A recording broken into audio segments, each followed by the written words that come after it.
All right, there you go. So guys, we are totally back now. All right, guys, do it again, all together. Build, scale, done. And we're into our Facebook scaling segment here.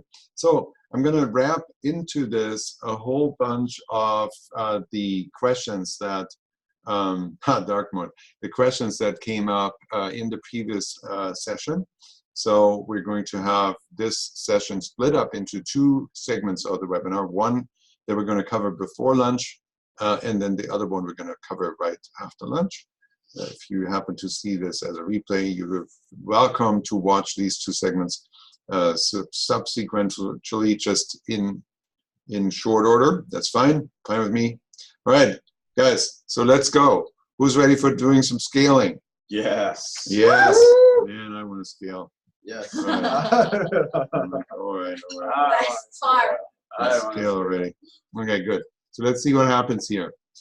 Okay, so we're going to go over optimization goals that you can use for scaling and for testing, right? You can actually scale by using different optimization goals.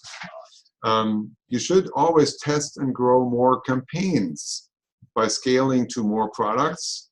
And then you should also nurture the winners. So once you find winners, you can nurture them by scaling audiences, by scaling budgets, by duplicating ad sets, and you also have to always trim underperforming ad sets. And that's where the question is answered. Well, when do we stop these campaigns?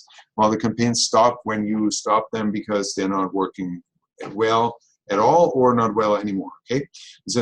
So this is what we're going to cover, at least in part, before lunch right now in this webinar. Okay, so let's go. So optimization goals for scaling. How to use optimization goals for scaling. So this is kind of like a pattern that I would recommend. You can use PPE ads both initially for testing engagement, right? That's a good idea to test engagement initially, to use PPE ads right there. And you can just keep it really simple and set up a straight CASA campaign, right? You set up a straight one campaign, one ad set, one ad, and there you have a PPE campaign all ready to go. Yep. You can keep the budget on those low if you want to. $5 is fine for a PPE because you're going to have lots of engagement on that anyway. You can also go a little bit higher, 10, 15, 20, 25. That's totally within range on a PPE ad. That's totally fine. If you want to go a little bit higher on the PPE, you can also distribute it to two ads, right? So this is kind of a variation here. And since we now have kind of a good way to talk about what we're actually setting up, we now have a CASA 2, right? Two ad sets. A CASA 2 is a CASA that has one ad set and two ads. Two ads, right.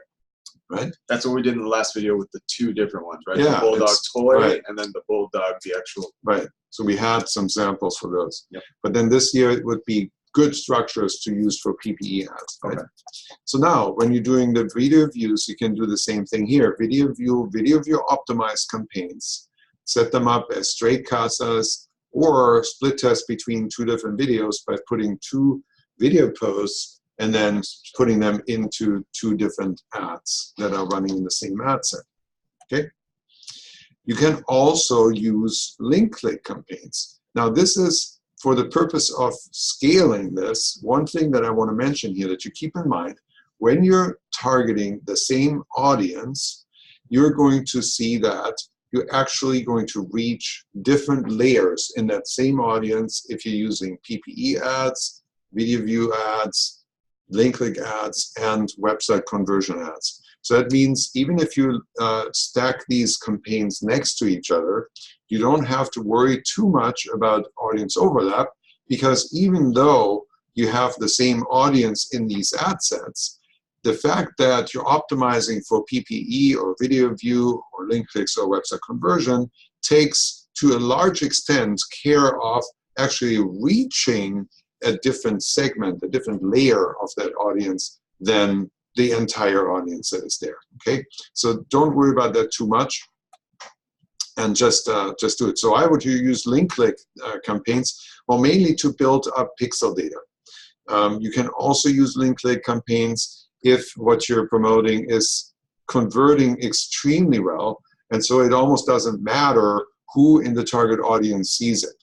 And we're going to come back to the link click optimization or link click optimization also with respect, or link click bidding, with respect to retargeting ads. With retargeting ads, a lot of times I use link click bidding because the audiences tend to be so small that there's nothing to do for the Facebook algorithm if they want to find likely buyers. You know, if you have 500 people to retarget, the likely buyers, they're all likely buyers to you, right? Because they've already maybe added the product to the cart or viewed the product on the product page, right?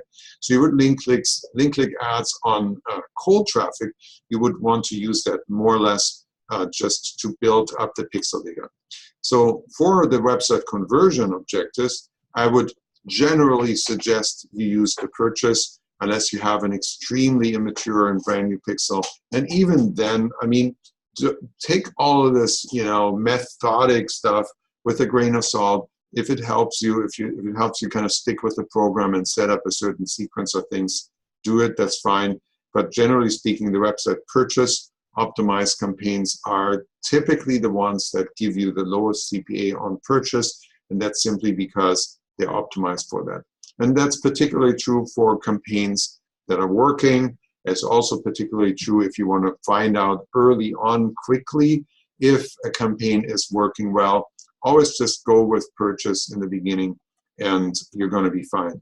So use website conversion view content only if you want to really build the pixel data from the ground up solid.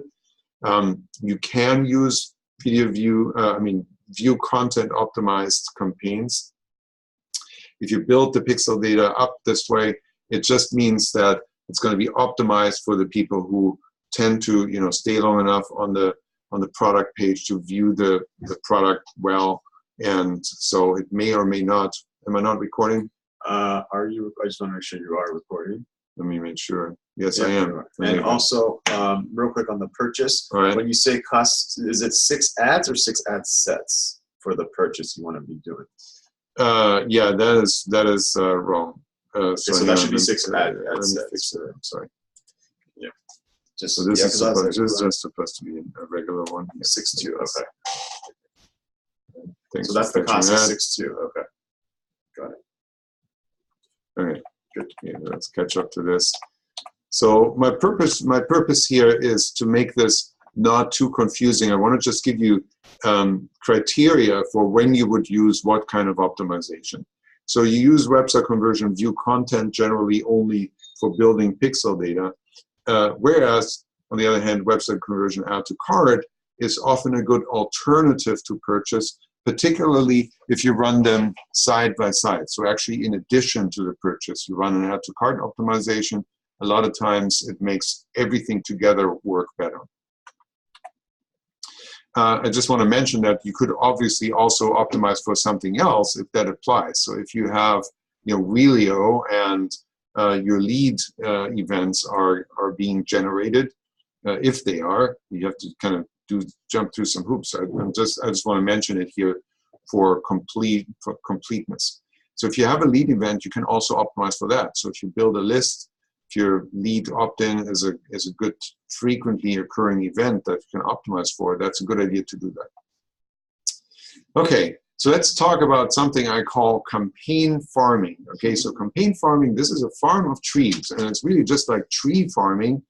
Campaign farming comes from, I want to direct your attention away from trying to find one winner at a time by doing one campaign at a time and focusing on one product research at a time. I want to encourage you to think a little bit bigger picture, and by doing that, you can definitely scale your ad spend by spreading it out onto more products, right? More products or more product alternatives, maybe even more niches.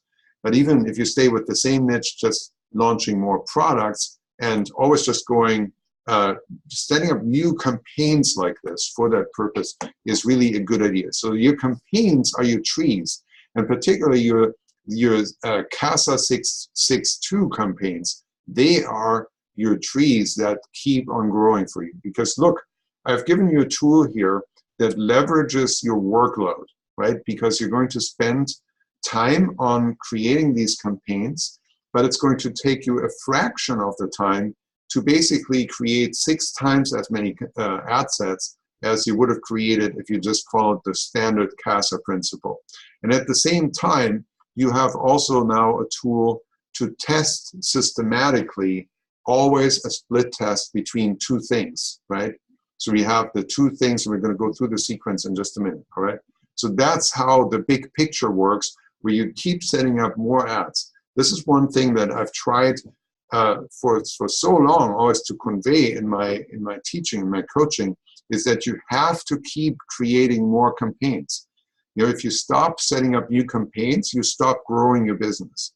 Because all campaigns, even if you have some campaigns that work really well, they will eventually no longer work, because Facebook users have seen it all, and you know they're no longer that interested in your stuff, in those particular campaigns, and so they wear off over time.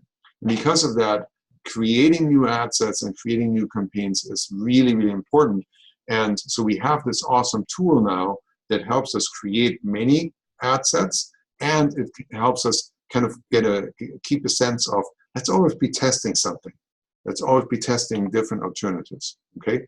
So by planting more of these CASA 6.2 trees, you're actually going to put yourself in a position of finding more winners. And you give these winners, these potential winners, more time to actually develop themselves as winners. And so that means you're going to have a lot more opportunity to develop more winners in your tree farm, in your campaign farm. So, okay, so set it up this way, put your mindset to that. So now the only question then is, so how should I set up always more campaigns? Well, you go back to square one, right? Where you go, all right, well, I set up more campaigns. I need to have some more products. So let's test some more products. Let's research some more products. Let's identify a couple more products to test. And then you can set up a new tree, a new campaign CASA 6.2 tree. And then, of course, scale when you have a clear winner. So that serves 2 purposes, the strategy here, right? So number one, you're putting yourself in a position to be looking for more winners, rather than focusing down on one thing that you're currently looking at and just waiting there, sitting on your hands, whether or not this is a winner. And you can also, because of that, because you don't focus on one thing only in trying to find that winner, you're going to let go of wiggling stuff and trying to boost and scale things as soon as something starts moving, right? So it's a lot better.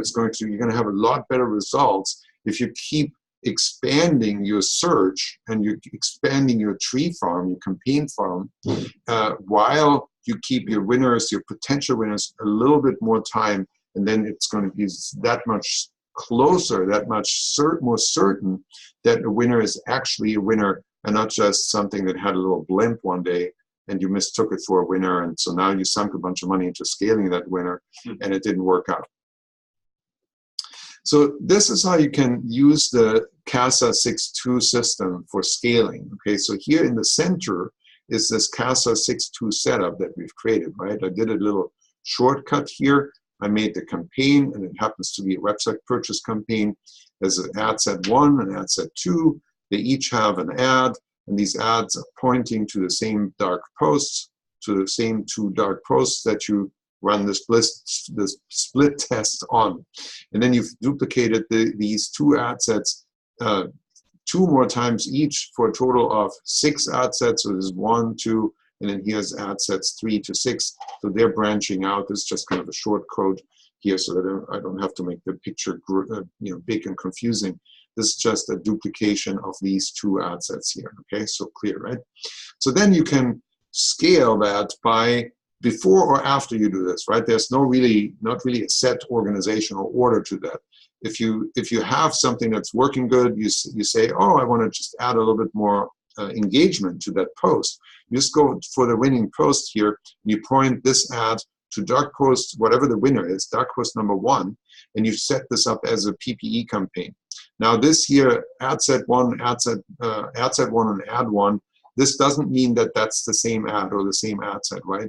It just means that this is ad set 1 within that campaign. So each campaign in this method here kind of has you know, an ad set 1, and if it has another one, then that's going to be ad set 2, and so forth. Yeah? Okay, so that has nothing to do with, this is not the same. But you can set up a PPE campaign, point this ad to this dark post, right? That would be perfectly wonderful and doable. You can also do it the other way around. If you're coming from a PPE, when you're testing your engagement first, so you have, maybe your PPE is running to this one post, or maybe you have 2 ads in your PPE campaign and it's running to 2 posts. So once you have a winner there, you then go and say, all right, well, now I want to test these posts also on a purchase campaign. And then you set that up and route that as a scaling model. You can also do the same thing with video view campaigns. And for that, you could use this structure where you have, you know, 2 ads, and they would point to 2 dark posts with videos in this case, right? And so this is just kind of like, gives you a palette and an idea of how you can actually expand this from the 6-2 CASA in the middle to having other alternatives that I just showed you that may be structured one way or another like this. So now, once you have that, so that's one way of scaling, you know, with just using different campaign objectives. And it's meaningful to scale this way because you're reaching different layers in the same audience, and you're piling on engagement onto the posts that you're using as dark posts here for the purchase optimization. And so that does something good, because now it gets social proof in addition to also reaching buyers. So now if the buyers are reached with a post that shows more social proof, that's good. They're going to be more responsive for that, right? Same with the video view. So this is just kind of an alternative. And you can also always do this setup here and run this to posts that have videos on them, dark posts with videos, as opposed to just images. All works, all combinations are fine.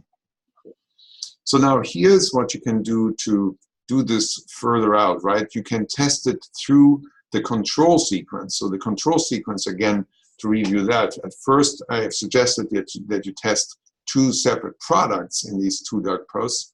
And then once you find one, once you identify a winner, and now it's going to be a clear winner, right? Because you're running 6 ad sets to them. So now you see, oh, dark post 1 is coming up the winner 4 times, 5 times out of all these 6 ad sets. So now that gives you a winner. That's awesome.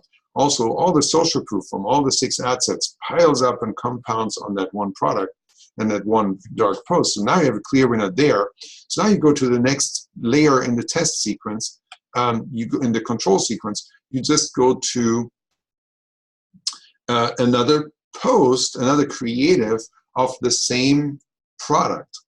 And then you set up another campaign, CASA 6-2, like this, with this time the dark post number 1 is the same post that is the winner of the first iteration, and the second dark post is now not a second product, but rather it's a second creative of the same post, of the same product. So it's a brand new winning product, campaign, correct? It's a brand new campaign. You want to duplicate this whole thing, or copy, you know, set it all up from scratch again. Okay. You can go to the same audiences. That's fine. It doesn't matter. So at that point, you would then just declare the product 1 the winner. Pause the ad sets, the ads that are pointing to the losing product, right. And then just set up a new dark post, which is a second creative for the winning product. Right. Set up a brand new structure of the whole thing that we just walked through. Use the existing dark post that is the winner as the first ad points to, and then point the second ads to the alternative creative, to the new creative I just made. And again, these are all. This is just like an awesome way to give you a method that will blow up the way that you're going to create campaigns, and they're going to blow up the way that you're going to compound on your successful tests. You're always testing something between the 2 different posts, and you're always identifying a winner relative to the other one, right? And so then you always can test the next one against the next one and against the next one, right? So it always works in your favor and compounds that way. Secondly, you can also start new products. when you start new products, you could set yourself up for, okay, let's say you found 2 losers in the first time. First time, none of them worked. Okay, well then, your next step is you're going to go to 2 new products. You can do that at any time, right? So even while you're still identifying the losers, so let's say, you know, they told you not to touch anything the first day. Well, what do you do the second day then?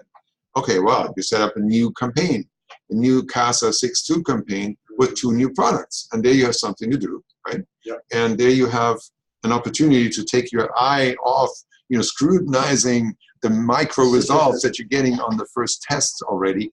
And you're going to let go of that, and you're going to set up more posts and more products, and it goes in that way. Got it.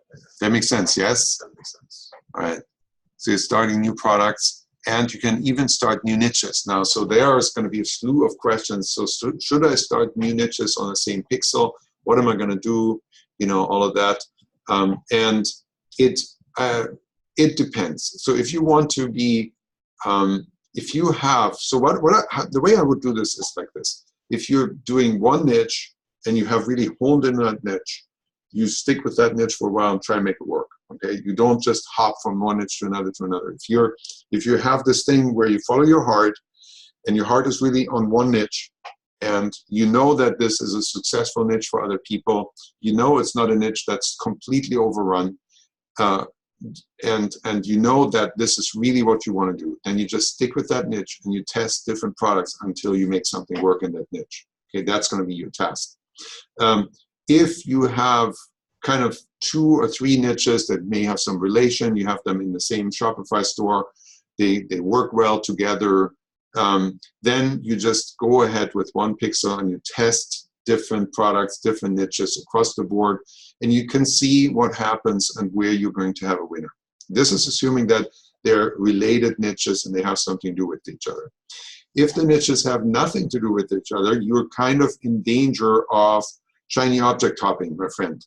Yeah. So unless you're completely, absolutely, totally passionate about 2 different niches, or you just want to go completely into 2 different directions and just test with the same commitment for both niches, you should consider just focusing on one of them.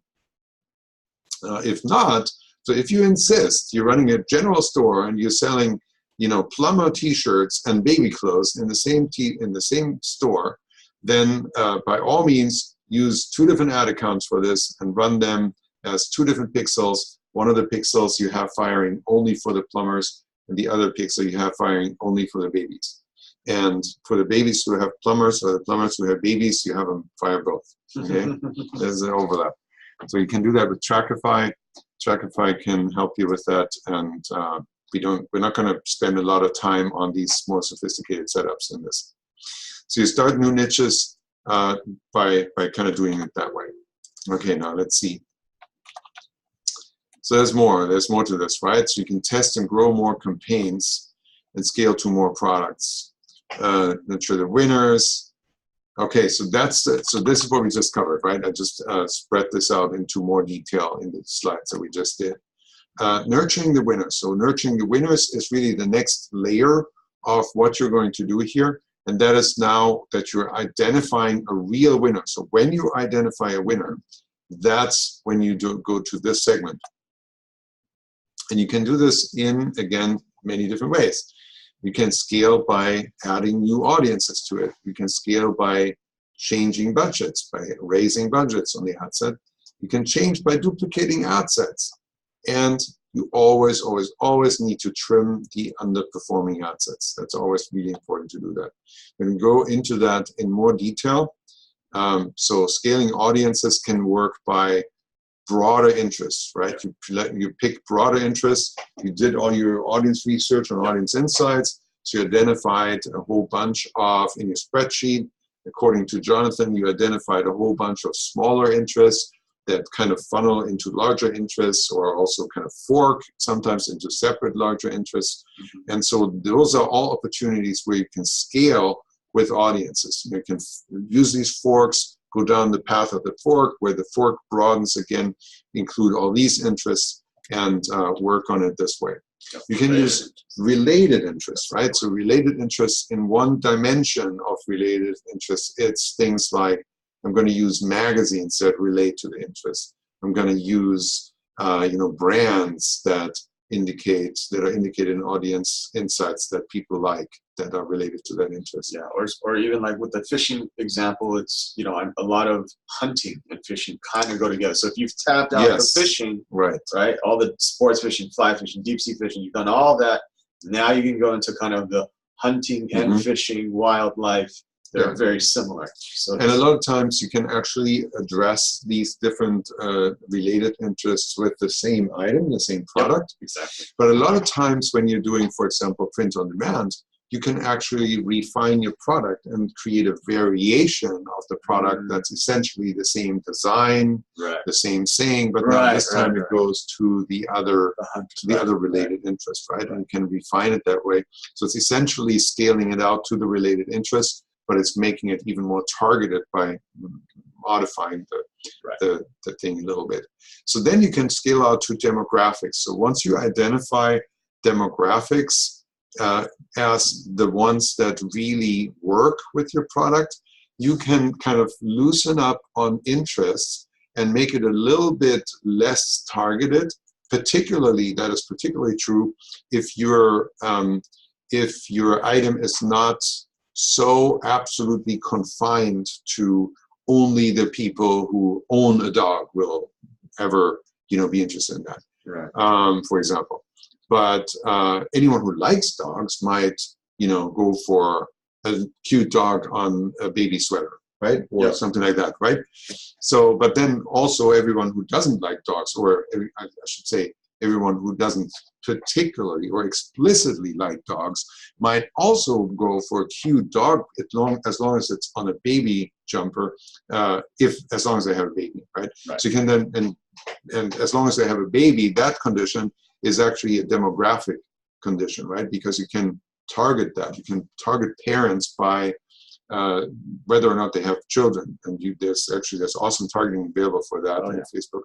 You can go after certain age ranges of the children of parents. So you can, a lot of times you can actually kind of let loose on the specific interest, broaden your interest, go to related interests, and then even kind of do away with interest, go into where you don't use interest that much anymore, and we go more for demographic criteria. Now, this is the big picture of how you can do Facebook audiences and how you can scale them. Can you guys see this all right? I know it's a little bit darkish, this picture, and it's also, but the writing is wide, so that's, it should be okay, unless it's too tiny. What did they say? I'm not sure. I don't know what they're saying. We're just saying if they can see it. Can see fine. Okay, that's all we want to know. Thanks. Good. All right, awesome. We'll get to the Q&A later, guys. I need to, push through the learning parts here until we have something that we can use as a common ground for your questions. Okay, so let's go through this for a little bit here. This is kind of like, it's semi, what's it called? Comprehensive. This is a semi-comprehensive overview of how all you could make dynamic audiences from Facebook. And so by and large, everything that's here, so there's like an imaginary line. Let me actually make that less imaginary and annotate it in yellow with a thick line. I'm going to make an unimaginary line right here.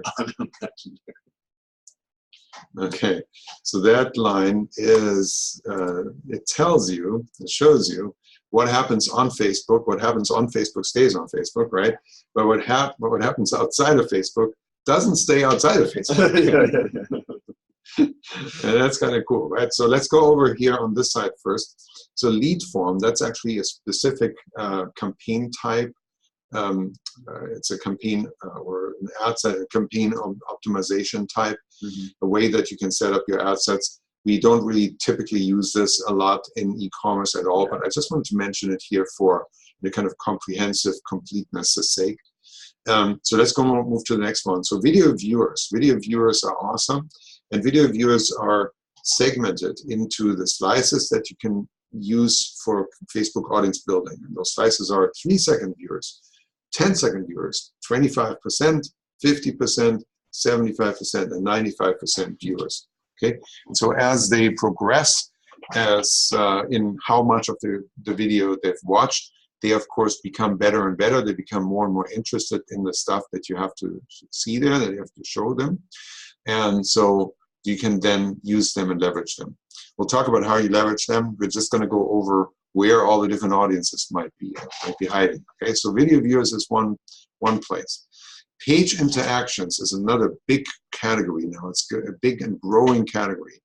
So there's number one, the likes, the page likes of your actual page. We talked before briefly about whether you should use a company page to run your ads or whether you should go for pages that are specific to the interest that you're going after. And I generally like going for interest. You know, that way it's much easier to get the engagement from the audiences. You build the engagement, you build a lively, vivid audience by putting content posts up and engaging them in that. And then every now and then you put a post there and you just send something via a black post. And that way your happy list there will grow. Now, there are always changes on Facebook as far as how much, natural, organic reach you're going to get on your page audience. And they're generally always kind of clamping down, right? So kind of see this as the entry-level drug. In the beginning, they encourage you to build the audience out of the page by giving you more organic reach into those audiences, and then they take that away from you. So now you have to pay for the reach, right? But it doesn't matter. It's still the paid reach to your actual page audience likes, to your fans. It's always going to be much cheaper than going for cold audiences, right? So the page interactions there for the people who like the page, and you can have them in two flavors. You can have the actual people, and then you can target the friends that are the people who are friends with the people on the page. Right. And that is actually a very powerful criteria, particularly when you grow your pages larger, and particularly when you have friends of fans who are, when you combine that with other criteria, for example, interest. Okay, so for example, so let's go through this. Let's say you have a page and you built it up to even just 5,000 fans. 5,000 fans is not that hard to get. And most of the time, I don't like, so before we get into that question, I don't run like campaigns. I generally just have the fans build up organically from the ads that are run and from the organic content that I post. So it goes a little bit more slowly than like campaigns, but it gets you a lot fewer fake likes, because if someone sees an ad post and they're coming around and actually liking the page, that's a really valuable like. It's a much more valuable like than someone who just liked a cute picture and didn't get into this situation where they actually identified this as an ad.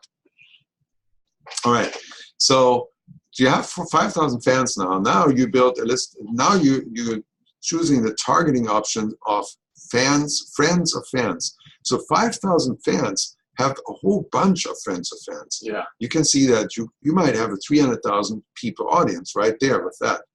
And now check this out.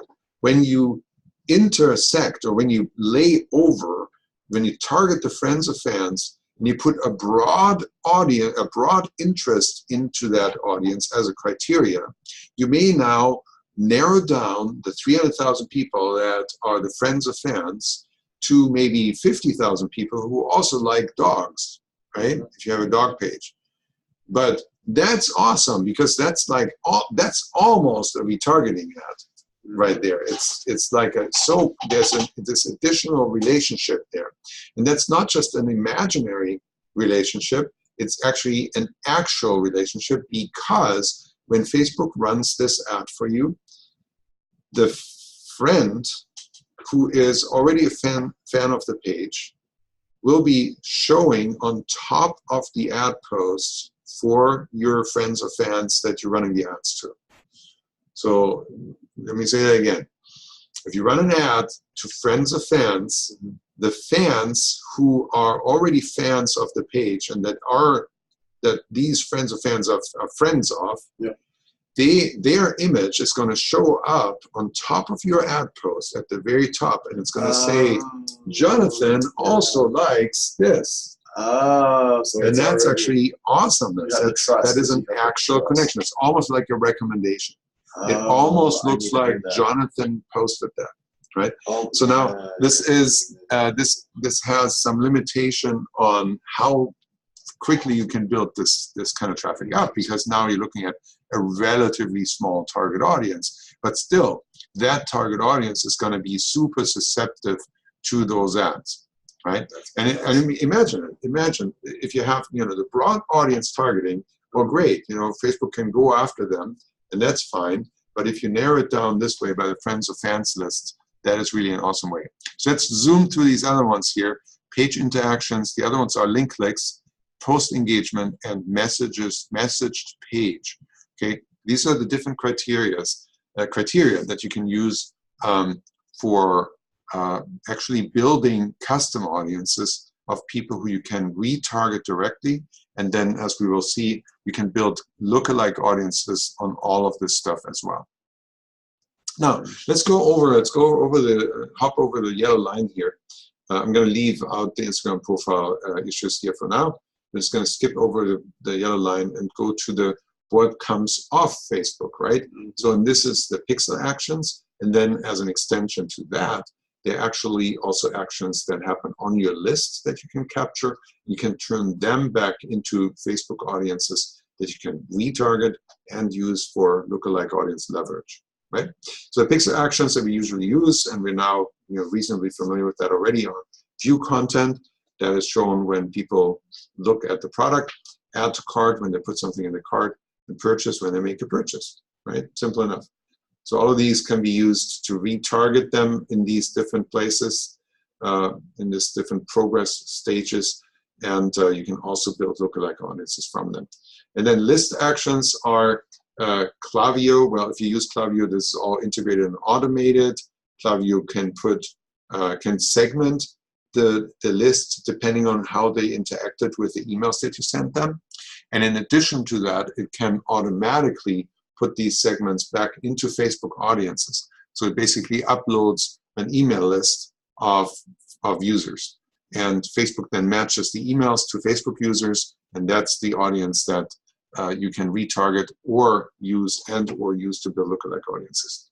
And if you don't have an automated system where it's already built into the system like it is in Klaviyo, then you can also actually do this manually, right? You can segment your list in MailChimp as well. You can tag the people who have opened emails and who have not opened emails. And you can then make segmented lists in those programs as well and export them and manually upload them to Facebook. Right? So there are the different ways to do that.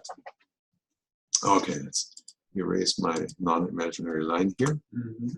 Let's see, there we go next. So we're definitely due for a lunch break, and yes, so now if you're more motivated now again into scaling and kind of, you're all of a sudden going, all right, well, this is really how scaling works on a non-risky, stress out about budget, non-stress out about changing ad sets and all of that stuff. In those ways, then go back to the drawing board right now, set up another PPE campaign in addition to the campaign that you just made, or set up a new campaign with a new product. If you have 20 products researched, just go back and set up another PPE campaign for a new product now. Go back to a new product altogether. Set up a new CASA 6.2 Pro setup campaign like that, and check it out.